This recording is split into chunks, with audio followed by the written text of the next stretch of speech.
তো বন্ধুরা দেখেন আমার গাড়ি আমি সামনের সাইডটা পরিষ্কার করছি, দেখেন ফ্লোরের কি অবস্থা। আর আমার সামনের সাইডটা আমি ক্লিন করছি, গাড়ির সামনের সাইডটা। আর এই সাইডটা আমি এখন ক্লিন করব। বরফ এখন হালকা থাকতে থাকতে এগুলি আমি ক্লিন করে ফেলাই, তাইলে আর কি শক্ত হইলে যে একটা ঝামেলা হয়, মানে ইয়া হয়ে থাকে, ওইটা আর হইব না। আর বরফগুলি কিন্তু অনেকটা ভারী, দেখতে যতটা আমি হালকা মানে হাতে ফালাই দিচ্ছি সেটা না, বরফের কিন্তু একটা ওজন আছে, কারণ অনেক পানি জমা। তো এটা ও মা ডাইভ বাজে একদম, এই যে দেখেন অনেক মানে ওজন আছে কিন্তু।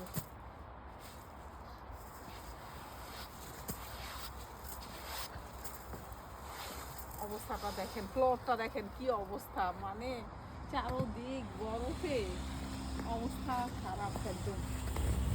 বরফ আর বরফ, মানে ফ্রিজের ভিতরে যেই বরফটা থাকে সেই বরফ, মানে ফ্রিজের ভিতরে কি ঠান্ডা থাকে তার চেয়ে বেশি ঠান্ডা। এরকম আমরা এই ঠান্ডার মধ্যে বসবাস করি। তো আমরা যে বাংলাদেশে গেলে আমাদের যে এত গরম লাগে, আমাদের গরম লাগার কারণ আছে, কেন আমরা সবসময় এই ঠান্ডায় থাকতে থাকতে আমরা কিন্তু ইউজ টু হয়ে যাই এই ঠান্ডায় থাকতে থাকতে।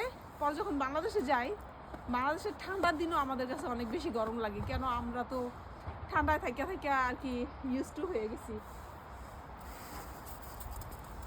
দেখেন খেলতে ভালোই লাগে, কিন্তু আনন্দও লাগে আসলে।